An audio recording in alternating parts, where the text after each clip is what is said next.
Hello दोस्तों, मैं देवेंद्र कुमार आपका महावीर एजुकेशनल पार्क चैनल पर स्वागत करता हूं। दोस्तों, आज का हमारा सीटेट बाल विकास का टॉपिक है वंशानुक्रम और वातावरण। दोस्तों, आज हम वंशानुक्रम और वातावरण के एमसीक्यू को हल करेंगे और वंशानुक्रम और दोस्तों, हमारा पहला क्वेश्चन है, वंशानुक्रम में शामिल किया जाता है शारीरिक बनावट, शारीरिक विशेषता, शारीरिक गुण या फिर उपरोक्त सभी। तो दोस्तों, वंशानुक्रम में शामिल किया जाता है शारीरिक बनावट भी, शारीरिक विशेषता भी और शारीरिक गुण भी।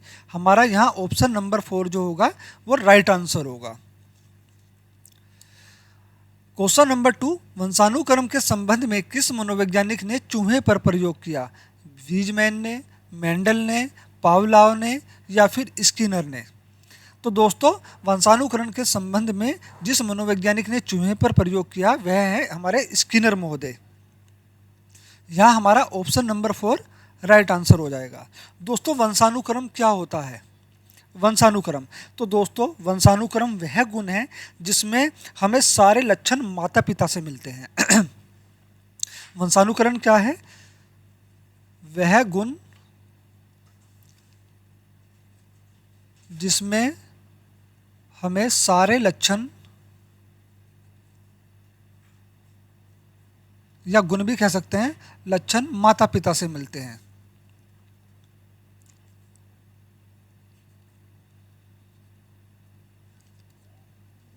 जो एक पीढ़ी से दूसरी पीढ़ी में ट्रांसफर होते हैं वे गुण क्या कहलाते हैं? वे वंशानुक्रम कहलाते हैं। ठीक है।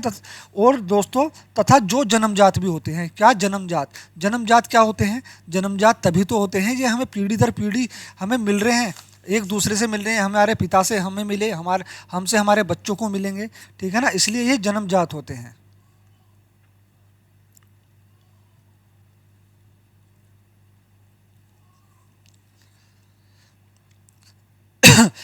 दोस्तों, जिनका प्रकृतिकरण निर्भर करता है वातावरण पर।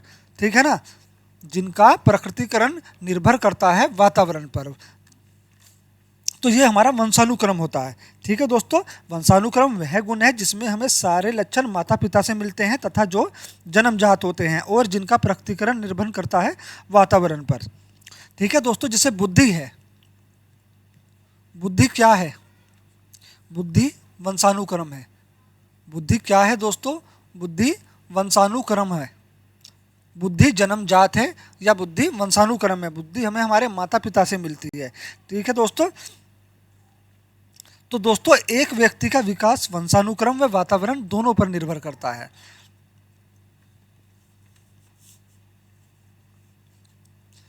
बुद्धिमान माता पिता से बुद्धिमान संतानें तथा मंदबुद्धि माता पिता से मंदबुद्धि संतानें पैदा होती हैं। इसका समर्थन किस मनोविज्ञानी ने किया है? सोरेनसन ने, गोडार्ड ने, लेमार्क ने या फिर मैकडूगल ने? दोस्तों, वंशानुक्रम की कुछ परिभाषाएं हैं जो कुछ मनोवैज्ञानिक ने दी हैं, देख लेते हैं उनको एक बार। वातावरण एक बाहरी शक्ति है। वातावरण एक बाहरी शक्ति है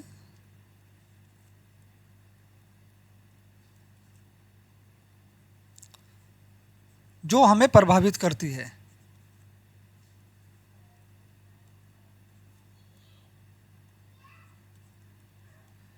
ये कहा है दोस्तों रोस महोदय ने।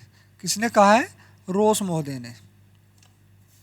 ठीक है, लेकिन बुद्धिमान माता पिता से बुद्धिमान संतानें तथा मंदबुद्धि माता पिता से मंदबुद्धि संतानें पैदा होती हैं, इसका समर्थन गोडार्ड मनोवैज्ञानिक ने किया है। यहाँ हमारा ऑप्शन नंबर 2 राइट आंसर हो जाएगा।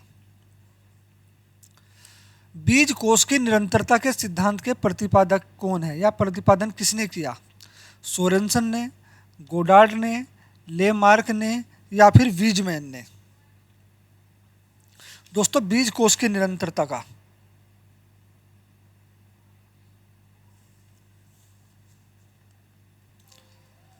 दोस्तों इसका अलग से एक नाम भी है। एक है इसका मूल बीजांक का नियम। इसका अन्य नाम क्या है? मूल बीजांक नियम।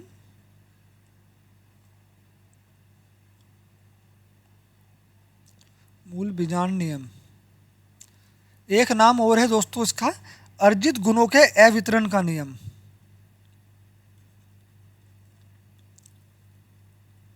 अर्जित गुणों के अवितरण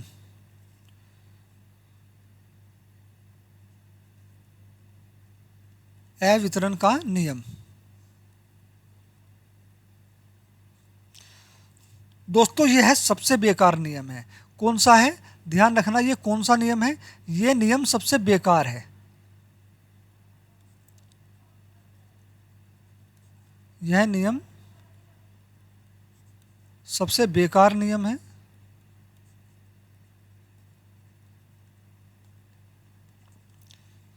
और किस पर प्रयोग किया? चूहे पर प्रयोग किया गया।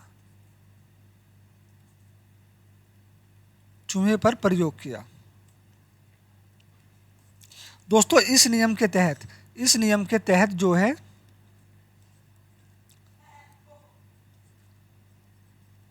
इस नियम के अनुसार माता पिता का कोई भी गुण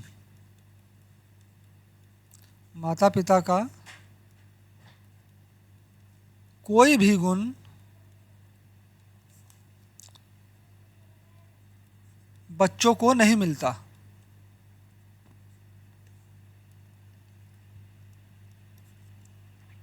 ठीक है दोस्तों, इस बीज कोष के नियम के और भी नाम है। मूल बीजांक नियम, अर्जित गुणों के अवितरण का नियम। दोस्तों यह नियम सबसे बेकार नियम है, चूहे पर प्रयोग किया गया। इस नियम के अनुसार कहा गया कि माता पिता का कोई भी गुण बच्चों को नहीं मिलता। ये नियम किसने दिया था या कौन इस नियम के प्रतिपादन है? तो वो है बीजमैन। यहाँ हमारा ऑप्शन नंबर 4 राइट आंसर होगा, बीजमैन। क्वेश्चन नंबर 5, मनुष्य में गुणसूत्रों की संख्या होती है। दोस्तों मनुष्य में गुणसूत्रों की संख्या कितनी होती है? 46, 48, 23 या फिर 22 जोड़ी। तो दोस्तों ध्यान रखना, मनुष्यों में 23 जोड़ी, अगर यहाँ होता 23 की जगह 23 जोड़ी तो ये राइट आंसर हो जाता, लेकिन यहाँ दिया हुआ है खाली 23। यहाँ दिया हुआ है 22 जोड़ी नहीं होता, 48 नहीं होता, 46। मनुष्यों में गुणसूत्रों की संख्या कितनी होती है? 46 होती है या फिर 23 जोड़ी। क्या दोस्तों? 23 जोड़ी भी कह सकते हैं, ठीक है ना। मनुष्यों में गुणसूत्रों की संख्या 46 होती है या फिर 23 जोड़ी होती है। यहाँ हमारा ऑप्शन नंबर 1 राइट आंसर होगा। दोस्तों एक चीज और ध्यान रखना, लिंग का निर्धारण कि लड़का होगा या लड़की होगी। लिंग का निर्धारण पिता के द्वारा होता है। किसके द्वारा? पिता के द्वारा होता है। लिंग का निर्धारण पिता के द्वारा होता है, ना कि माता के द्वारा। लड़का होगा या लड़की होगी ये पिता के गुणसूत्र पर निर्भर करता है। ठीक है दोस्तों।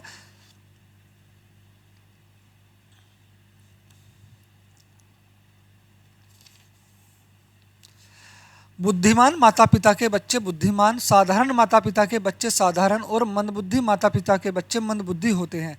यह कथन वंशानुक्रम के किस नियम पर आधारित है?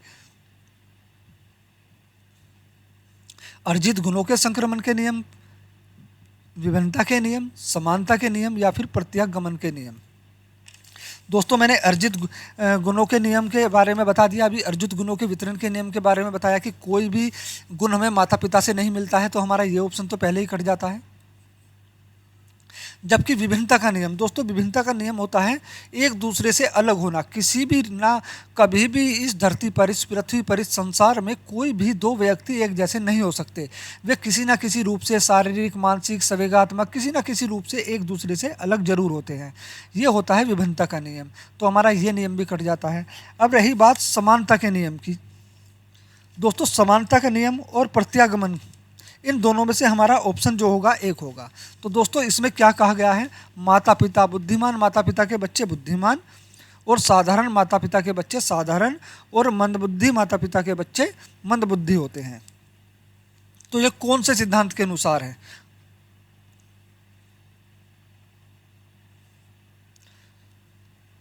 दोस्तों सॉरी, यहाँ गलत हो गया। यहाँ अर्जित गुणों के वो वितरण का नियम था, ये है अर्जित गुणों के संक्रमण का नियम या अर्जित गुणों के वितरण का नियम। दोस्तों ये नियम किसने दिया था? ये नियम दिया था हमारा कैमार्क ने। ये नियम दिया था क्या मार्क ने, और प्रयोग करा था किस पर प्रयोग करा था? प्रयोग करा था उन्होंने जिराफ पर। किस पर प्रयोग किया? जिराफ पर प्रयोग किया। इन्होंने कहा माता पिता के जिन्स में जो गुण हैं वही बच्चों को मिलते हैं। ये किसने कहा? क्या मार्क ने। किस सिद्धांत के अनुसार कहा? अर्जित गुणों के संक्रमण के नियम के अनुसार कहा। अब आते हैं दोस्तों प्रत्यागमन के सिद्धांत। प्रत्यागमन का नियम क्या होता है? तो दोस्तों प्रत्यागमन का नियम, कभी कभी जो होता है दोस्तों, माता पिता के विपरीत गुणों की संतान उत्पन्न हो जाती है। जैसे बुद्धिमान माता पिता के जो है मंदबुद्धि बच्चा पैदा हो जाता है, और मंदबुद्धि माता पिताओं के प्रतिभाशाली संतानें पैदा हो जाती हैं, या बुद्धिमान संतान पैदा हो जाती हैं। इसको बोलते हैं प्रत्यागमन का नियम। क्या बोलते हैं दोस्तों? प्रत्यागमन का नियम। और समानता का नियम, दोस्तों समानता का नियम ये हमारा जो होगा समानता के अनुसार, समानता के नियम के अनुसार होगा। बुद्धिमान माता पिता के बच्चे में बुद्धिमान गुण होते हैं, और साधारण माता पिता के बच्चे में साधारण बुद्धि होती है, मंदबुद्धि माता पिता के बच्चे में मंदबुद्धि होती है। तो ये किस नियम पर आधारित है? तो ये समानता के नियम पर आधारित है। यहाँ हमारा ऑप्शन नंबर 3 राइट आंसर होगा। दोस्तों वंशानुक्रम का वह नियम जिसमें बालक अपने माता पिता के विपरीत गुण प्रदर्शित करता है। प्रत्यागमन का नियम, अर्जित गुणों के संक्रमण का नियम, मेंडल का नियम, विभिन्नता का नियम। विभिन्नता का नियम मैंने आपको बता ही दिया, ठीक है ना दोस्तों। और अर्जित गुणों के संक्रमण का नियम क्या मार्क ने दिया? किसने दिया? क्या मार्क ने दिया। प्रयोग किस पर किया? प्रयोग इन्होंने जिराफ पर किया। इन्होंने कहा माता पिता के जिन्स में ही जो गुण होंगे वही बच्चे को मिलेंगे। लेकिन यहाँ कह रहा है विपरीत गुण प्रदर्शित करता है। मैंने अभी बताया विपरीत गुण किसमें प्रदर्शित करेगा? प्रत्यागमन के नियम में, ठीक है दोस्तों। यहाँ विपरीत गुण किसमें प्रदर्शित करता है? प्रत्यागमन के नियम में। जहाँ माता पिता बुद्धिमान हो और बच्चे मंदबुद्धि हो जाए, या माता पिता मंदबुद्धि हो और बच्चे बुद्धिमान पैदा हो जाएं, तो वो किस नियम के अनुसार होंगे? वंशानुक्रम के। तो वो वंशानुक्रम के प्रत्यागमन के नियम के अनुसार होंगे। तो यहाँ हमारा ऑप्शन नंबर 1 राइट आंसर हो जाएगा। क्वेश्चन नंबर 8, वंशानुक्रम का वह नियम जिसमें बालक को अपने माता पिता के अर्जित किए गए गुण प्राप्त नहीं होते। विभिन्नता का नियम, प्रत्यागमन का नियम, अर्जित गुणों, दोस्तों अर्जित गुणों के वितरण का नियम है दोस्तों, ये है ना। अर्जित गुणों के वितरण का नियम, मेंडल का नियम। मैंने अभी बताया दोस्तों आपको कि अर्जित गुणों के वितरण के नियम में, अर्जित गुणों के अवितरण के नियम में क्या परिभाषा दी थी मैंने इसकी? दोस्तों यहाँ कुछ गलत हो रहा है, अवितरण है ये, है ना, अवितरण।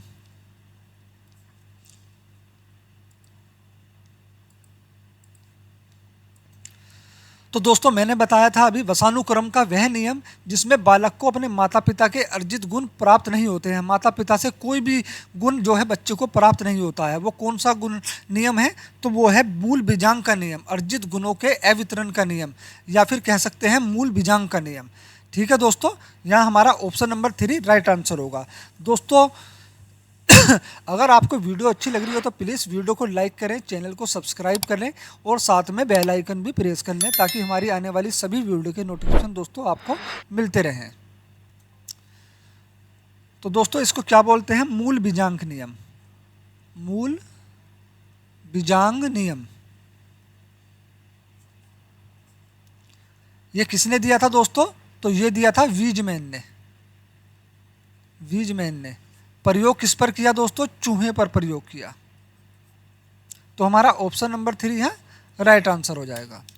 क्वेश्चन नंबर 9, वंशानुगत रोग है वरणदाता, हीमोफीलिया, रतौंधी या फिर पीलिया।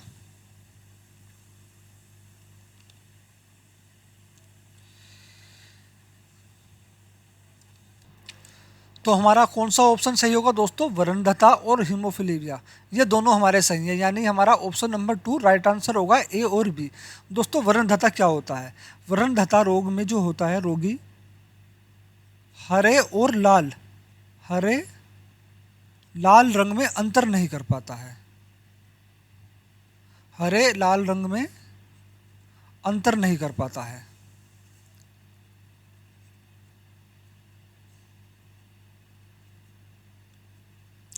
जबकि हीमोफीलिया क्या है दोस्तों? हीमोफीलिया चोट लगने पर खून, रक्त का बंद ना होना या खून का बंद ना होना।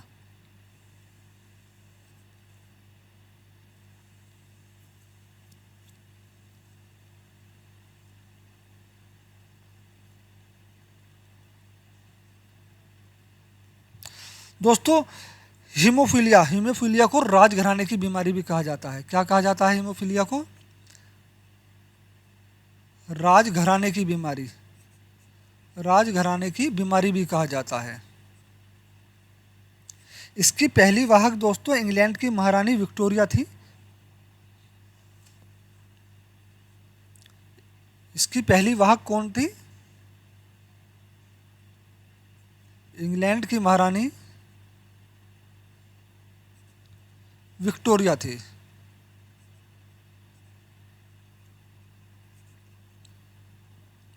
ठीक है दोस्तों, वंशानुगत रोग है वरंधता और हीमोफीलिया दोनों, यानी ए और बी। हमारा ऑप्शन नंबर 2 यहाँ राइट आंसर होगा।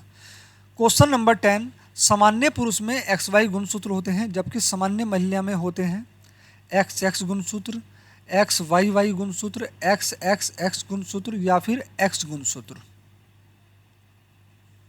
तो दोस्तों ध्यान रखना, पुरुषों में जो गुणसूत्र होते हैं वो होते हैं एक्स और वाई, जबकि स्त्री में जो गुण होते हैं वो होते हैं एक्स एक्स। यहाँ हमारा ऑप्शन नंबर 1 राइट आंसर हो जाएगा, एक्स एक्स। इसीलिए कहते हैं कि लिंग का निर्धारण पुरुष के गुणसूत्र पर निर्भर करता है, ठीक है ना, क्योंकि स्त्री में एक ही गुण तरह के गुणसूत्र होते हैं, वो हैं एक्स एक्स, जबकि पुरुष में जो है एक्स और वाई दोनों तरह के गुणसूत्र पाए जाते हैं।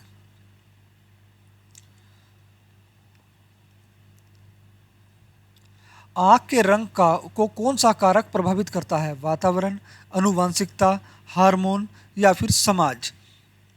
तो दोस्तों अभी बताया मैंने, आनुवंशिकता। यहाँ क्या होगा हमारा? ऑप्शन नंबर 2 राइट आंसर होगा। आँख के रंग को आनुवंशिकता प्रभावित करती है। वरणधता, वर्णाधनता एक रोग है जो अभी ऊपर आया था रोग। इसमें क्या होता है? नहीं नहीं, इसमें तो जो होता है व्यक्ति रोगी लाल और हरे रंग में अंतर नहीं कर पाता है, लेकिन आँख के रंग को कौन सा कारक प्रभावित करता है? आनुवांशिकता। आँखों का रंग, आँखों का रंग कैसा होगा ये किस पर निर्भर है? ये आनुवांशिकता पर निर्भर है। आँख नीली होंगी, सफ़ेद, काली होंगी, ठीक है ना, ये किस पर निर्भर करता है? आनुवांशिकता पर निर्भर करता है। और दोस्तों गुणों का वाहक कौन होता है? ध्यान रखना, गुणों का वाहक, गुणों का वाहक, गुणों का वाहक जीन्स होते हैं।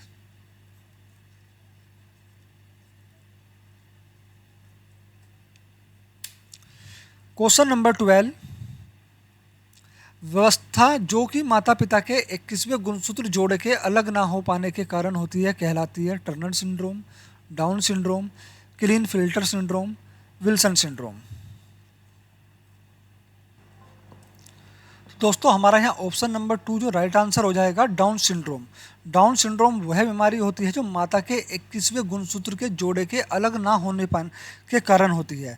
दोस्तों डाउन सिंड्रोम एक ऐसी स्थिति होती है जिसमें बच्चा जो है मानसिक और शारीरिक विकारों से जूझता है, ठीक है ना। डाउन सिंड्रोम में बच्चा अपने 21वें गुणसूत्र की एक एक्स्ट्रा कॉपी के साथ पैदा होता है, इसलिए इसे दोस्तों ट्रामासोमी 2p कहते हैं। क्या कहते हैं इसको? जो है ट्राइसोमी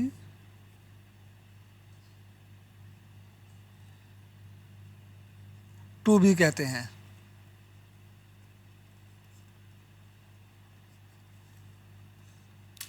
क्वेश्चन नंबर 13, वंशानुक्रम का निर्धारण करता है भ्रूण, जीन, नर शुक्राणु या फिर ओवम?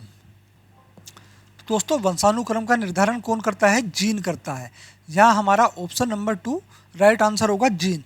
दोस्तों मैंने भी बताया था गुणों का वाहक कौन होता है? गुणों का वाहक कौन होता है? जीन्स या जीन होता है।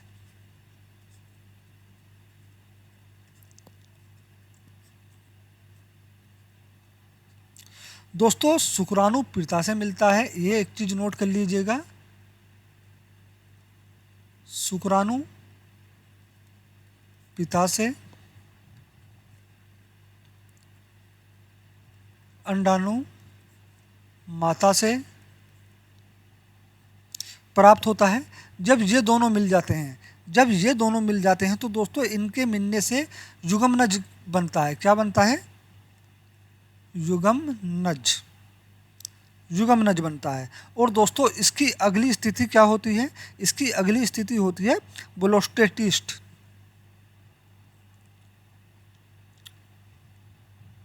ब्लोस्टेस्टिट।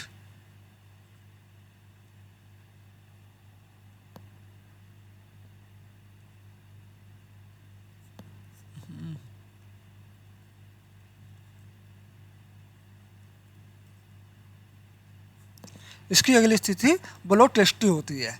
ठीक है दोस्तों, वंशानुक्रम का निर्धारण कौन करता है? जीन करता है। यहाँ हमारा ऑप्शन नंबर 2 राइट होगा। क्वेश्चन नंबर 14, बालक का विकास अनुवांशिकता तथा वातावरण का गुणनफल है, यह कथन है वुडवर्थ का, जीन पियाजे का, होलैंड का या फिर थॉर्नडाइक का? तो दोस्तों यह कथन है वुडवर्थ का। यहाँ हमारा ऑप्शन नंबर 1 राइट आंसर होगा। जबकि दोस्तों हेलैंड की जो परिभाषा है वो है अनुवांशिकता में वे संरचनाएं या विशेषताएं और शारीरिक क्षमताएं शामिल होती हैं जिन्हें एक शिशु अपने माता पिता, पूर्वजों एवं प्रजाति से प्राप्त करता है। ठीक है, मैं लिख देता हूं इसको। अनुवांशिकता में वे संरचनाएं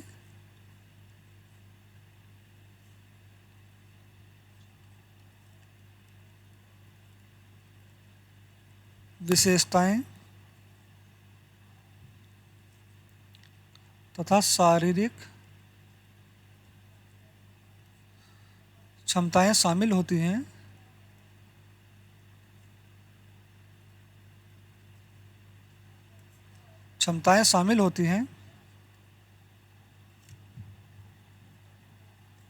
जिन्हें एक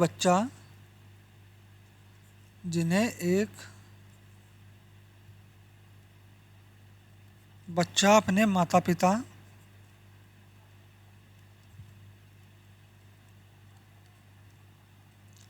या पूर्वजों से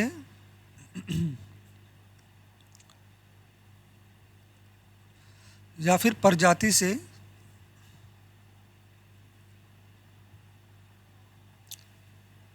प्राप्त करता है प्राप्त करता है। यह किसकी डेफिनेशन है दोस्तों? ये हेलैंड की डेफिनेशन है। लेकिन बालक का विकास अनुवांशिकता तथा वातावरण का गुणनफल है, यह कहा है वुडवर्थ ने। क्वेश्चन नंबर 15, प्रकृति पोषण विवाद में प्रकृति से क्या अभिप्राय है? जैविकीय विशेषताएं या वंशानुक्रम सूचनाओं से, एक व्यक्ति की मूल प्रवृत्ति से, भौतिक और सामाजिक संसार की जटिल शक्तियों से, हमारे आसपास के वातावरण से? तो दोस्तों प्रकृति पोषण विवाद में प्रकृति से जो अभिप्राय है जैविकीय विशेषताएं या वंशानुक्रम सूचनाओं से है। यहाँ हमारा ऑप्शन नंबर 1 राइट आंसर होगा। दोस्तों एक बात और ध्यान रखना, वंशानुक्रम प्रकृति होती है, जबकि वातावरण क्या है? वातावरण है पोषण।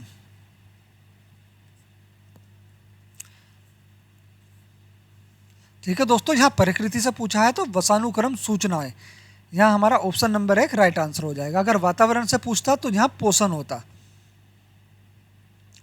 क्वेश्चन नंबर 16, अनुवांशिकता को डैश सामाजिक संरचना माना जाता है? गत्यात्मकता, स्थिर, प्राथमिक या फिर गौण? दोस्तों अनुवांशिकता को स्थिर सामाजिक संरचना माना जाता है। यहां हमारा ऑप्शन नंबर 2 राइट आंसर होगा।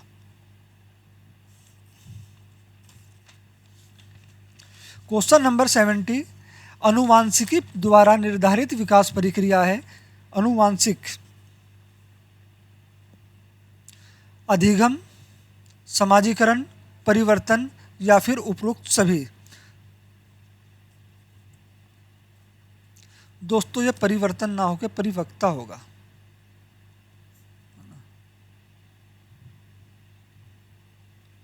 परिपक्वता। तो अनुवांशिक द्वारा निर्धारित विकास प्रक्रिया है परिपक्वता। यहां हमारा ऑप्शन नंबर 3 राइट आंसर होगा। दोस्तों इस वाले क्वेश्चन में मैं थोड़ा कंफ्यूज हूं, इसको एक बार देख लेना। ठीक है ना, मैं इसको काट देता हूं। क्वेश्चन नंबर 18, मानव व्यक्तित्व परिणाम है केवल अनुवांशिकता का, पालन पोषण और शिक्षा का, अधिगम का, अनुवांशिकता और वातावरण की अंतःक्रिया का। तो दोस्तों मानव व्यक्तित्व जो परिणाम है वो अनुवांशिकता और वातावरण की अंतःक्रिया का परिणाम है। यहाँ हमारा ऑप्शन नंबर 4 राइट आंसर होगा।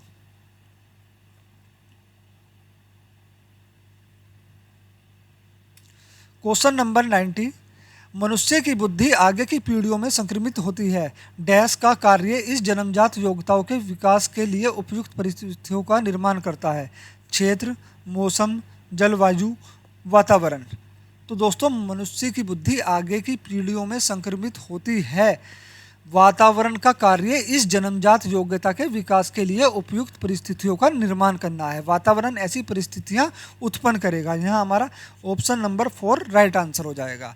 जबकि यहाँ अनुवांशिकता मत कर देना, अगर किसी ऑप्शन में अनुवांशिकता होता कि बुद्धि तो अनुवांशिक है तो इसको अनुवांशिक सही होगा, नहीं। ये पूछ रहा है इस कार्य इस जन्मजात योग्यता के विकास के लिए उपयुक्त परिस्थिति का निर्माण कौन करेगा, इस कार्य के लिए कौन मेहनत करेगा, तो वातावरण मेहनत करेगा, वातावरण प्रक्रिया करेगा।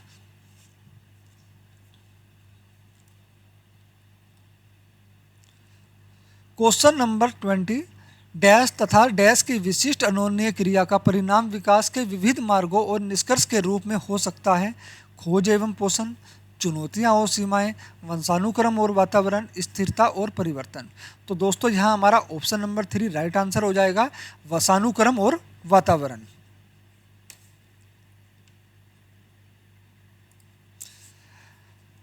कौन सा कथन सही नहीं है? वंशानुक्रम माता पिता से संतान में गुणों का संरक्षण है। विकास प्राणी और उसके पर्यावरण की अंतःक्रिया का परिणाम है। वंशानुक्रम व्यक्ति की जन्मजात विशेषताओं का शोधन है। माता पिता की शारीरिक और मानसिक विशेषताओं का संतानों में संचारित होना वंशानुक्रम है। तो दोस्तों ये पूछ रहा है कौन सा सही नहीं है, कौन सा सही नहीं है। सॉरी। तो दोस्तों वंशानुक्रम माता पिता से संतान में गुणों का संरक्षण है, ये बिल्कुल सही है। विकास प्राणी और उसके पर्यावरण की अंतःक्रिया का परिणाम है, ये भी बिल्कुल सही है। माता पिता की शारीरिक और मानसिक विशेषताओं का संतानों में संचित होना वंशानुक्रम है, ये भी सही है। लेकिन वंशानुक्रम व्यक्ति की जन्मजात विशेषताओं का शोधन है, ये गलत है। तो हमारा ऑप्शन नंबर 3 ही इस क्वेश्चन के अकॉर्डिंग सही होगा। क्वेश्चन नंबर 2, प्राकृतिक पर्यावरण में सम्मिलित होता है वंशानुक्रम, जैव अजैव, परिवार, पशु। तो दोस्तों प्राकृतिक पर्यावरण में जो सम्मिलित होता है वो होता है जैव और अजैव, या जैविक या अजैविक भी कह सकते हैं। यहाँ हमारा ऑप्शन नंबर 2 राइट आंसर होगा। वंशानुगत गुणों को एक पीढ़ी से दूसरी पीढ़ी में स्थानांतरण होने की प्रक्रिया क्या कहलाती है? अनुवांशिकता, वातावरण, सामाजिकता, सहोपकारिता। तो दोस्तों वंशानुगत गुणों का एक पीढ़ी से दूसरी पीढ़ी में स्थानांतरण होने की प्रक्रिया अनुवांशिकता कहलाती है। और इस क्रिया को कौन करवाता है? तो इस क्रिया को वातावरण करवाता है। यहाँ हमारा ऑप्शन नंबर 1 राइट आंसर होगा।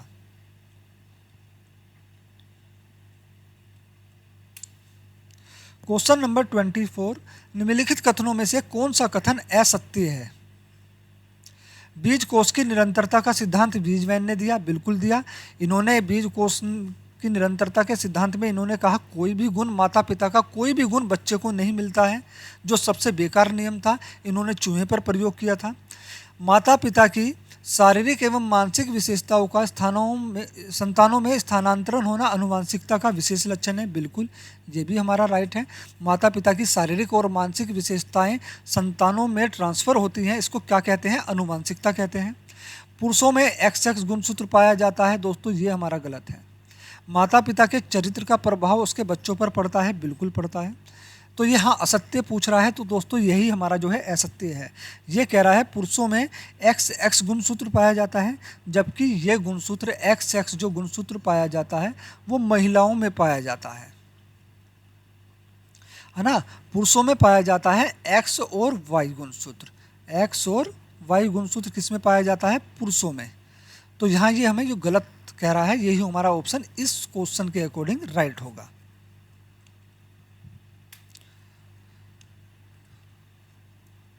निम्नलिखित कथनों पर विचार कीजिए। वातावरण व्यक्ति को जन्म से लेकर मृत्यु तक प्रभावित करता है। बिल्कुल दोस्तों ध्यान रखना, वातावरण व्यक्ति को जन्म से लेकर मृत्यु तक प्रभावित करता है।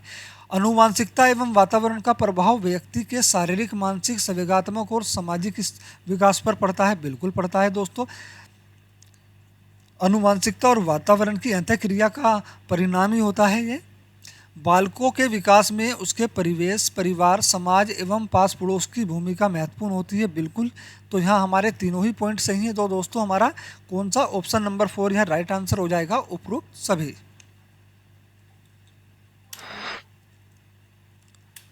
क्वेश्चन नंबर 26, आनुवांशिकता एवं वातावरण दोनों एक दूसरे से अलग हैं, एक दूसरे के पूरक हैं, कहा नहीं जा सकता या फिर विवाद का विषय है। तो दोस्तों आनुवांशिकता और वातावरण एक दूसरे के पूरक हैं। यहाँ हमारा ऑप्शन नंबर 2 राइट आंसर होगा, एक दूसरे के पूरक हैं। दोस्तों सीटेट में यहाँ से क्वेश्चन बना हुआ है।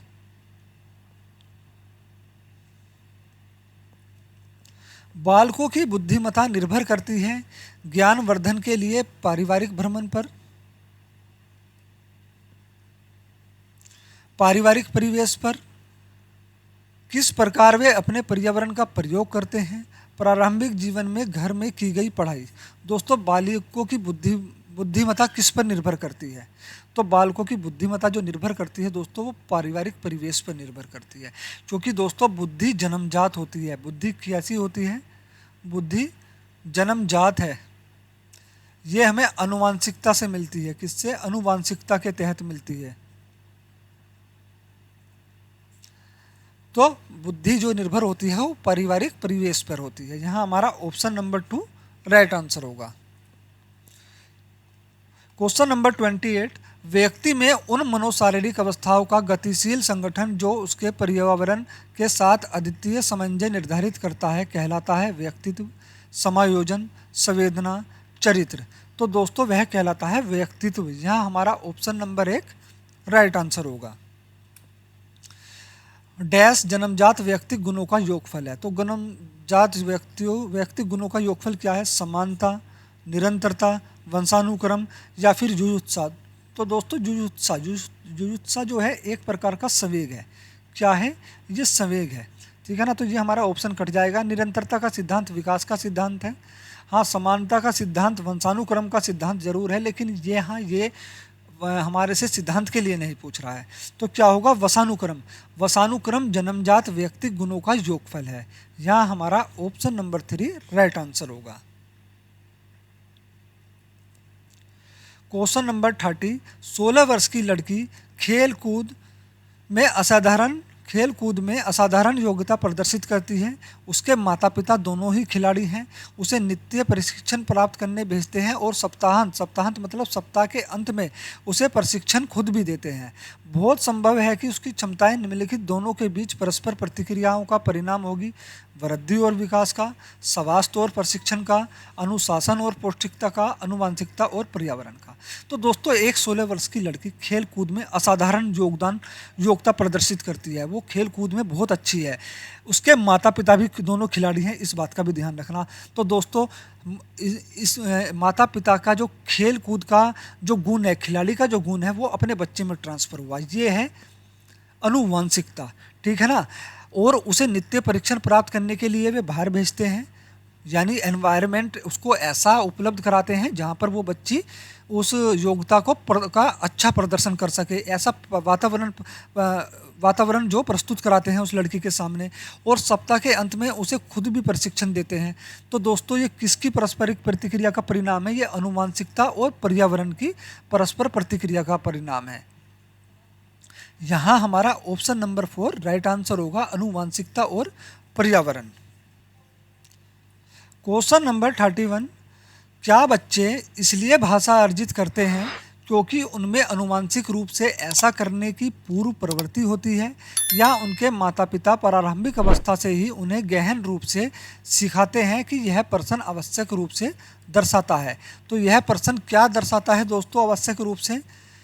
क्या विकास एक सतत प्रक्रिया या एक असतत प्रक्रिया है? भाषा के विकास पर संज्ञान का प्रभाव, प्रकृति और पोषण पर बहस, बहुकारक योग्यता के रूप में विकास पर चर्चा। तो दोस्तों यह दर्शाता है कि बहुकारक योग्यता के रूप में विकास पर चर्चा। यहाँ हमारा ऑप्शन नंबर 4 राइट आंसर होगा। व्यक्तित्व विकास में डैश एक महत्वपूर्ण भूमिका का निर्वाह करता है। आनुवांशिकता और वातावरण का मिश्रण, परीक्षाओं की संख्या, आनुवांशिकता या फिर वातावरण। तो दोस्तों व्यक्तित्व विकास में आनुवांशिकता और वातावरण दोनों महत्वपूर्ण भूमिका निभाते हैं।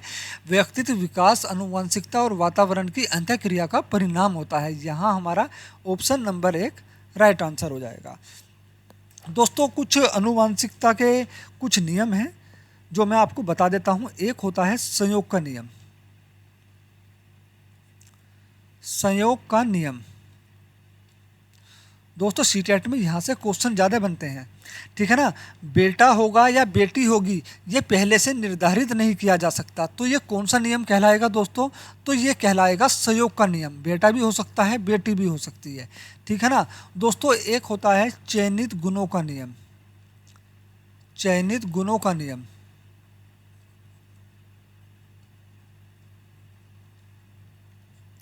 इसमें क्या होता है दोस्तों, हमें माता पिता से कुछ चुनिंदा गुण मिलते हैं, है ना। हमें माता पिता से कुछ चुनिंदा गुण मिलते हैं। ये क्या कहलाता है? ये वंशानुक्रम का चयनित गुणों का नियम कहलाता है। दोस्तों अर्जित गुणों के अवितरण का नियम मैंने आपको बता दिया। असमानता का नियम भी मैंने आपको बता दिया कि असमानता के नियम में जो है कुछ गुण माता पिता से मिलते हैं, कुछ गुण माता पिता से मिलते हैं। एक बार और देख ले तो असमानता का नियम। असमानता का नियम दोस्तों इसके तहत क्या होता है, इसमें कुछ गुण माता से तथा कुछ गुण पिता से मिलते हैं, ठीक है ना। और कुछ गुण बच्चे में स्वयं होते हैं। कुछ गुण माता से, कुछ गुण पिता से और कुछ गुण बच्चे में स्वयं होंगे, ना कि आधे गुण माता से आधे गुण पिता से। ऐसा नहीं है। इस नियम के तहत कुछ गुण माता से मिलेंगे, कुछ गुण पिता से मिलेंगे और कुछ गुण बच्चे में स्वयं होते हैं। तो ये वंशानुक्रम का कौन सा नियम है? ये वंशानुक्रम का असमानता का नियम कहलाता है। क्वेश्चन नंबर 33, वंशानुक्रम के संदर्भ में गलत कथन निम्न में से कौन सा है? वंशानुक्रम बालक का लिंग निर्धारण करता है। वंशानुक्रम के संदर्भ में गलत, दोस्तों गलत कथन कह रहा है ना। गलत कथन कौन सा है? तो वंशानुक्रम बालक का लिंग निर्धारण करता है? नहीं, ऐसा नहीं है। हाँ दोस्तों ये भी सही है। वंशानुक्रम जो होता है बालक का लिंग निर्धारण करता है, बिल्कुल करता है। हमसे यहाँ गलत क्वेश्चन के लिए पूछ रहा है, गलत ऑप्शन कौन सा है? यह शारीरिक संगठन में महत्वपूर्ण योगदान देता है। वंशानुक्रम यह जुड़वा बालकों के जन्म में योगदान देता है। बिल्कुल, ये भी अगर जुड़वा बच्चे हो रहे हैं तो ये भी किस कारण हो रहे हैं? ये वंशानुक्रम के कारण हो रहे हैं, ठीक है ना। लेकिन इसमें रुचि, अभिवृत्ति, पसंद नापसंद तथा मस्तिष्क की संवेदनात्मक भावनाएं समावेशित होती हैं। ये हमारा ऑप्शन गलत होगा। वंशानुक्रम में बुद्धि, ग्रहण क्षमता, समस्या समाधान शक्ति, तर्क शक्ति ये शामिल होती है। रुचि, अभिवृद्धि, पसंद नापसंद, मस्तिष्क की संवेदनात्मक भावनाएं ये वातावरण में सम्मिलित होंगी। तो हमारा यही ऑप्शन जो होगा गलत होगा, लेकिन क्वेश्चन के अकॉर्डिंग यही हमारा ऑप्शन राइट होगा। क्वेश्चन नंबर 34, निम्नलिखित में से कौन सा कथन सही नहीं है? वंशानुक्रम माता पिता से संतानों में गुणों का संरक्षण है, बिल्कुल है, ये सही है। विकास प्राणी और उसके पर्यावरण की अंतःक्रिया का परिणाम है, ये भी है। यहाँ से दोस्तों सीटेट में बहुत ज़्यादा क्वेश्चन आता है, ठीक है ना। विकास जो है किसकी अंतःक्रिया का परिणाम है? तो वातावरण और वंशानुक्रम और वातावरण या पर्यावरण या फिर वंशानुगत की अंतःक्रिया का परिणाम है। यहाँ पूछ रहा है हमसे कौन सा कथन सही नहीं है। वंशानुक्रम व्यक्ति की जन्मजात विशेषताओं का शोधन है। दोस्तों हमारा यही ऑप्शन जो होगा गलत होगा। वंशानुक्रम व्यक्ति की जन्मजात विशेषताओं का शोधन नहीं है, जबकि माता पिता की शारीरिक और मानसिक विशेषताओं का संतानों में संचारित होना वंशानुक्रम में ही, ये भी सही है। तो हमारा ऑप्शन नंबर 3 इस क्वेश्चन के अकॉर्डिंग सही होगा। क्वेश्चन नंबर 35, निम्नलिखित में से कौन सा कथन सत्य है? अनुवांशिक बनावट व्यक्ति की परिवेश की गुणवत्ता के प्रति प्रत्युत्तरात्मक को प्रभावित करती है। गोद लिए गए बच्चों का वही बुद्धि लब्धांक होता है जो गोद लिए गए उसके सभी भाई बहनों का होता है। अनुभव मस्तिष्क के विकास को प्रभावित नहीं करता। विधालयीकरण का बुद्धि पर कोई प्रभाव नहीं पड़ता। दोस्तों, कौन सा कथन सत्य है? जिस सत्य कथन कह रहा है कि कौन सा कथन हमारा सत्य होगा। तो दोस्तों, हमारा जो सत्य कथन है वो है अनुवांशिक बनावट व्यक्ति की परिवेश की गुणवत्ता के प्रति प्रत्युत्तरात्मकता को प्रभावित करता है। ये हमारा सत्य होगा।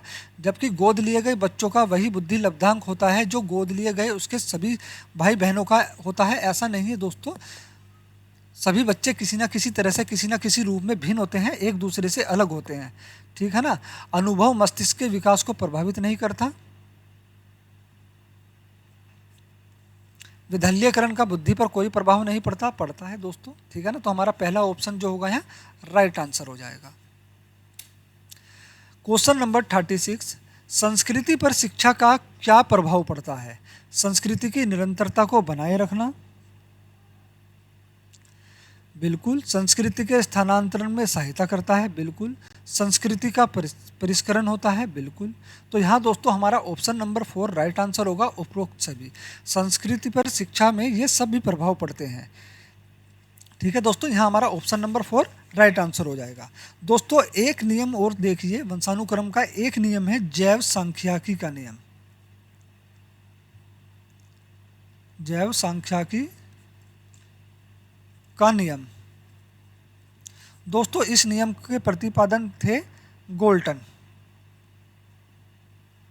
ठीक है ना दोस्तों, इस नियम का जो प्रतिपादन किया था वो किया था गाल्टन ने। दोस्तों, इनके अनुसार माता पिता से आधे गुण और 1/4 जो है दादा दादी से, परदादा परदादी से 1/8 और पूर्वजों से 1/16 गुण बच्चों को मिलते हैं। मैं लिख देता हूँ, यहाँ से सीटेट में क्वेश्चन बना हुआ है दोस्तों। माता पिता से आधे गुण,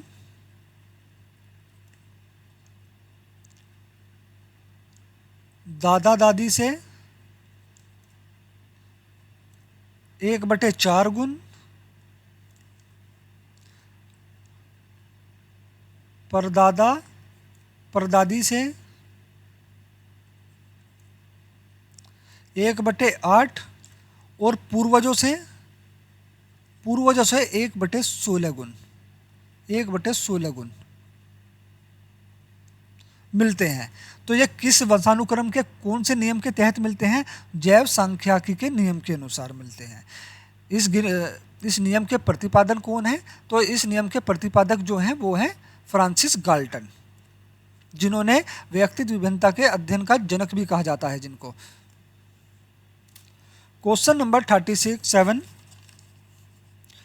बच्चों के विकास में आनुवंशिकता और वातावरण की भूमिका के बारे में निम्नलिखित में से कौन सा कथन सत्य है?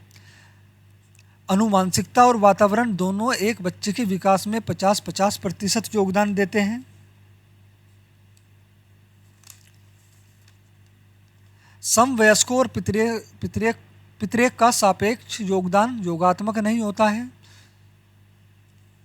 आनुवंशिकता और वातावरण एक साथ परिचालित नहीं होते हैं। दोस्तों, ये तो कट जाता है। आनुवंशिकता और वातावरण एक साथ परिचालित होते हैं। सहज रुझान वातावरण से संबंधित है, जबकि वास्तविक विकास के लिए आनुवंशिकता जरूरी है। नहीं दोस्तों, गलत। तो हमारा दोस्तों ये भी ऑप्शन पहला भी कट जाता है। दोस्तों, समवयस्कों और पितरेक का सापेक्ष योगदान योगात्मक नहीं होता, यही कथन हमारा सत्य होगा। यहाँ हमारा ऑप्शन नंबर 2 जो होगा राइट आंसर होगा। क्वेश्चन नंबर 38, निम्नलिखित में से डैश के अतिरिक्त सभी वातावरणीय कारक विकास को आकार देते हैं? पौष्टिकता की गुणवत्ता, संस्कृति, शिक्षा की गुणात्मकता या फिर शारीरिक गठन। तो दोस्तों निम्नलिखित में से किसके अतिरिक्त, किसी एक के अतिरिक्त यानी किसी एक के अलावा सभी वातावरणीय कारक विकास को आकार देते हैं। तो ध्यान रखना, विकास बच्चे का विकास कब होगा, जब पौष्टिकता से भरपूर उसको खाना मिलेगा, पोषण मिलेगा। तो यहाँ हमारा ये भी राइट हो जाता है। संस्कृति भी जो है वातावरणीय विकास को आकार देती है, यानी विकास को प्रभावित करती है। यहाँ संस्कृति भी विकास को प्रभावित करेगी।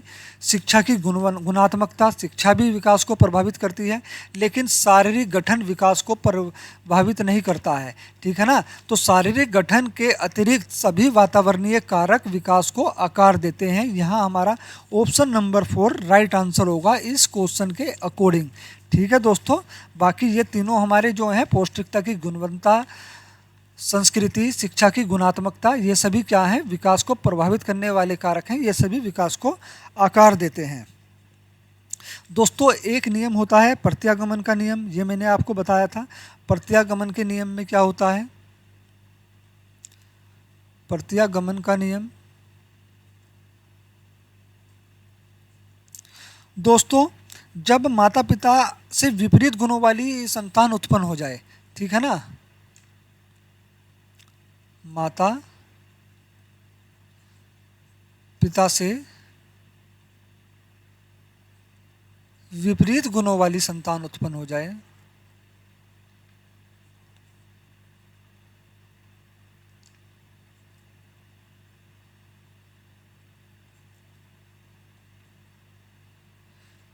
तो वो क्या कहलाएगा दोस्तों, प्रत्यागमन का सिद्धांत कहलाएगा। जैसे माता पिता होशियार हैं, बुद्धिमान हैं, लेकिन बच्चे मंदबुद्धि पैदा हो गए, या फिर बच्चे जो हैं मंदबुद्धि हैं, माता पिता मंदबुद्धि हैं और बच्चे होशियार पैदा हो गए। तो ये क्या है, ये माता पिता से विपरीत गुणों की संतानें हैं, ठीक है ना। कौन से नियम के तहत, ये वंशानुक्रम के प्रत्यागमन के नियम के अनुसार ऐसा हो रहा है, ठीक है दोस्तों। हमारा अगला क्वेश्चन है 39, वह प्रक्रिया जिसके द्वारा माता पिता यह अनुमान लगाते हैं कि उनके बच्चों में सभी सकारात्मक गुण हैं, क्योंकि एक गुण सकारात्मक है, कहलाता है परिवेश का प्रभाव, हाव थ्रोन का प्रभाव, प्रभाव का नियम, या फिर प्रतिलोम परिवेश का प्रभाव। तो दोस्तों परिवेश का प्रभाव, यहाँ हमारा ऑप्शन नंबर 1 राइट आंसर होगा। दोस्तों ये हमारा अंतिम प्रश्न है, क्वेश्चन नंबर 40, व्यक्तित्व स्थायी समायोजन है पर्यावरण के साथ, जीवन के साथ, प्रकृति के साथ, या फिर उपरोक्त सभी। तो दोस्तों व्यक्तित्व स्थायी समायोजन है पर्यावरण के साथ भी, जीवन के साथ भी, प्रकृति के साथ भी, यानी हमारा ऑप्शन नंबर 4 राइट आंसर होगा, उपरोक्त सभी। दोस्तों ये हमारा लास्ट क्वेश्चन था। दोस्तों बाल विकास का ये टॉपिक यहीं पर समाप्त होता है। अगर आपको वीडियो अच्छी लगी हो तो प्लीज़ वीडियो को लाइक करें, साथ में शेयर करें, चैनल को सब्सक्राइब कर लें और बेल आइकन प्रेस कर लें, ताकि हमारी आने वाली सभी वीडियो के नोटिफिकेशन आपको मिलते रहें।